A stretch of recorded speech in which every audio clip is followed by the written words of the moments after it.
rôle dans les religions. Dans les religions. Donc en tuant le père noir, on le réinterdit. Bien, attends, bon.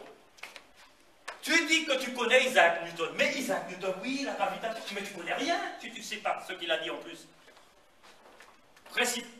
Principia Mathematica. Tu ne sais pas ce qu'il a dit en plus. Il a dit tout ce qu'il a dit là. Tout ce qu'il a dit là, la gravitation, là, tout ce que vous m'avez rendu célèbre, là, vous dites machin, eh bien ce sont les Égyptiens, c'est qui ont inventé. Il a dit ça. Il a dit ce sont les Égyptiens anciens qui ont inventé ça, ce que je vous dis là. J'ai redécouvert simplement, je n'ai pas inventé. Si tu ne connais pas ça, tu ne connais rien de Newton. Bon, Martin Bernal. Je ne vais pas m'attarder sur Martin Bernal. Il est mort il n'y a pas longtemps, mais il a donné les faits. Mais aussi, il a peu. Champollion, il a reconnu que l'Égypte pharaonique était née. C'est le père de l'égyptologie. Il a dit franchement, le colloque de Caire l'a reconnu. Même elle, avant de mourir, quelques années avant, sentant sa mort prochaine, elle a dit, le tonétaire, c'est l'Éthiopie. La terre de Dieu, c'est l'Éthiopie. Ils ont inventé tout. Les machins, les ceci, cela, noble peau. Elle l'a dit avant de mourir. Lui, il a donné aussi les faits concernant la religion, que les Juifs n'avaient rien inventé. Il n'avait jamais dit, et surtout Spinoza, qui a dit que la Torah, c'est rien du tout. Parce que la Torah ne parle pas de la vie éternelle. La Torah ne parle pas la Torah, c'est un livre qui est là pour le peuple élu, etc. Spinoza. Et a dit que si vous voulez connaître la religion véritable, c'est en Afrique, c'est Kemet. Je vous rappelle que Veil est juive. Veil est juive. Et elle reproche justement à cette religion juive d'être une religion matérialiste. C'est-à-dire qu'il y avait, quand on lit le livre, Yahvé promet les biens matériels. Yahvé promet, si tu es dans le sens de Yahvé, du vieux Yahvé, il promet de l'or, il promet les terres, il promet machin, tout ça. Mais à aucun moment, il y a une promesse de vie après la mort. Et puis, en plus de ça, ça ne dépend pas de la marat. Il n'y a pas de marat là-dedans. Il n'y a pas de justice, vérité. En fait, c'est celui qui dit que Yahvé, tu as raison, tu es mon Dieu, et puis voilà, ainsi soit-il. Voilà, donc tu as les biens. Par contre, si tu dis non, il y avait cela, eh bien tu as la peste, tu as le choléra, tu as le etc. etc. Donc, c'est ça qui a frappé fort dans cette histoire-là, à ce niveau-là, c'est qu'elle c'était une femme brillante.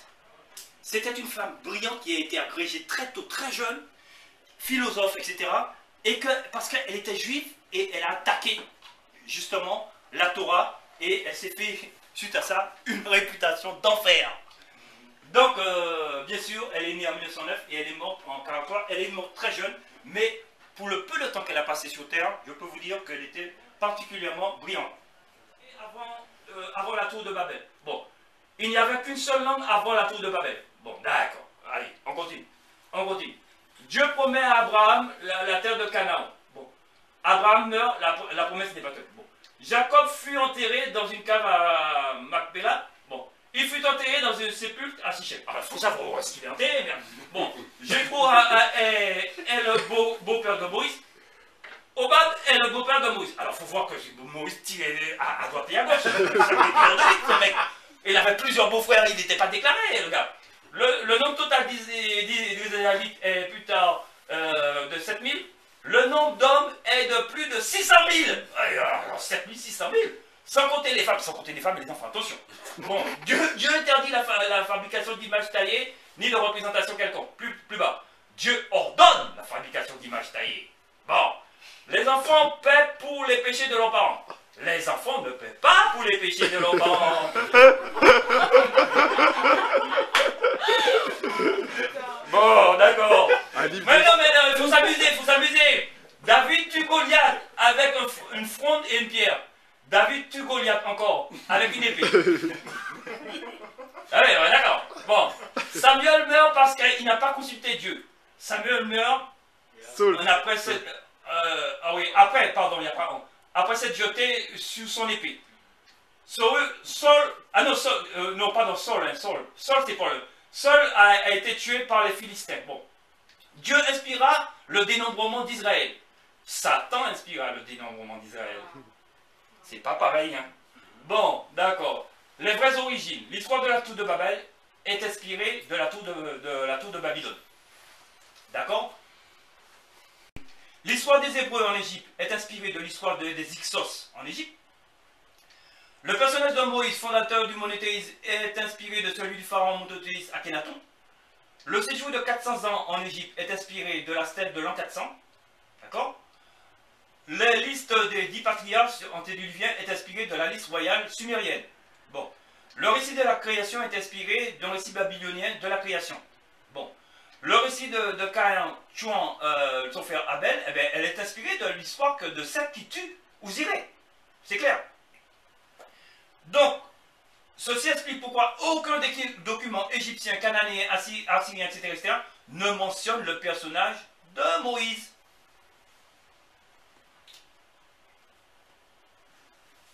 Donc, le père Moïse, c'est quelque chose inconnu des autres civilisations. Et pourtant, il est censé être très ancien. Ce n'est que vers 320 avant l'ère chrétienne et Caté d'Abder, hein, que nous trouvons les premières allusions à un personnage nommé Moïse. D'accord? Donc, bien avant le déluge de Noé. Donc, ça c'est ici le récit du déluge babylonien. Donc, avant celui de la Bible. Bon. Donc, ça, après, vous avez eu le déluge biblique. Autre thème central, ce que je vous ai dit, la lumière. La lumière. C'est dans la lumière que réside le secret de la vie. C'est pas dans un blanc barbu qui représente le dieu Yahvé dans la chapelle Sixtine, peint par Michelangelo. C'est pas ça, Dieu, ma parole, c'est pas ça. Parce que si vous voyez Dieu, forcément c'est faux. Si on vous a peint Dieu, forcément c'est faux. Parce que vous êtes obligé de lui donner une couleur. Vous êtes obligé de lui donner une race. Et bien là, c'est déjà foutu. Là, c'est déjà fichu. Là, c'est déjà fichu. Parce que, en fait, ceux qui représentaient de l'Égypte antique, hein, on te dit toujours que, bon, que c'est quand même le cachet, c'est quand même celui qui n'a pas de nom, celui qui ne machin tout ça pas. Mais on t'a jamais affirmé qu'il est comme ça, pendant. Avec l'arrogance que l'Europe a eue, pour vous nous imposer des divinités, la divinité blanche. Ma parole, si la divinité devait être blanche, ils n'auraient pas créé les premiers Homo sapiens sapiens en Afrique. Et ils disent eux-mêmes, et les textes pharaoniques le disent, dès le départ, que la divinité a créé l'homme et la femme, ils disent bien l'homme et la femme, selon son image. Donc Dieu a voulu créer l'homme noir, il y a peut-être quelque chose, d'instinct, que l'Africain devait accomplir. Aujourd'hui, bon, ils sont peut-être à côté de leur pont, excusez-moi du terme. Mais à une époque, ils ont donné les faits. Et je suis très optimiste parce que ça va retourner. Parce qu'on n'a pas le choix, de toute façon.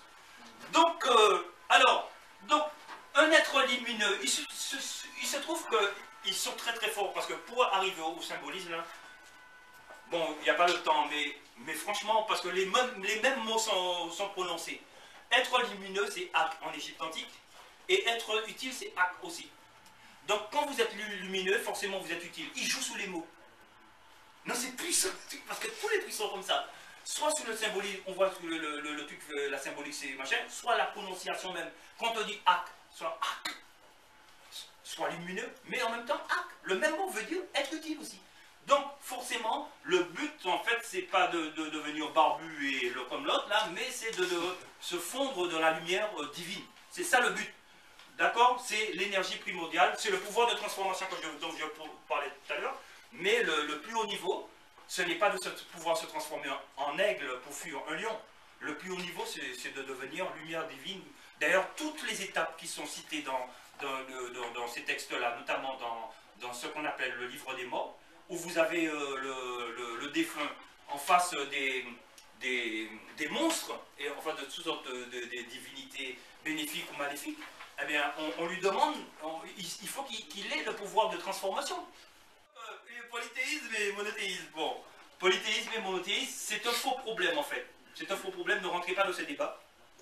Ne rentrez pas dans ces débats parce que, en fait, dans l'Égypte antique, hein, dans la vallée du Nil, eh bien, le mot croyance n'existe pas. Le mot croyance n'existe pas pour une bonne raison, parce qu'on ne croit pas en Dieu on connaît Dieu. Donc croyance est un terme inconnu du vocabulaire kamite. Les kamites ne croyaient pas en Dieu. Ils l'expérimentaient et le connaissaient. La démarche spirituelle des kamites repose sur la connaissance, c'est-à-dire, d'après les textes des pyramides, vous pouvez lire ce que... De toute façon... C'est resté dans la tradition. Ceux qui pratiquent encore, oui. C'est resté, c'est-à-dire... c'est basé uniquement sur la connaissance. C'est basé sur la connaissance, non sur... ce n'est pas une croyance, on ne vous demande pas de croire ou pas croire, ou voilà. D'ailleurs, pour appuyer sur ce que tu dis, hier j'ai eu une discussion avec une musulmane, enfin une convertie musulmane, et je lui disais justement il y a une différence, parce qu'elle me posait la question, elle me dit mais qu'est-ce que tu crois? Pourquoi tu crois? Est-ce que tu crois en Dieu? Moi je lui dis mais le problème c'est que déjà ta question, moi pour ainsi dire, je pourrais dire qu'elle est mal posée, parce que c'est pas une question de croire, mais par tradition ce sont des scientifiques, les Africains sont des scientifiques, donc ils expérimentent, ils cherchent à expérimenter Dieu. Voilà. L'initiation. D'où l'initiation. Donc à partir de là, c'est une question de connaître Dieu. On va chercher à connaître Dieu. Voilà. Tu le ressens au plus profond de toi-même, en fait. Parce que nous sommes des parties de la divinité. C'est que les autres n'ont pas. On n'a pas besoin de père barbu là pour nous faire paradis.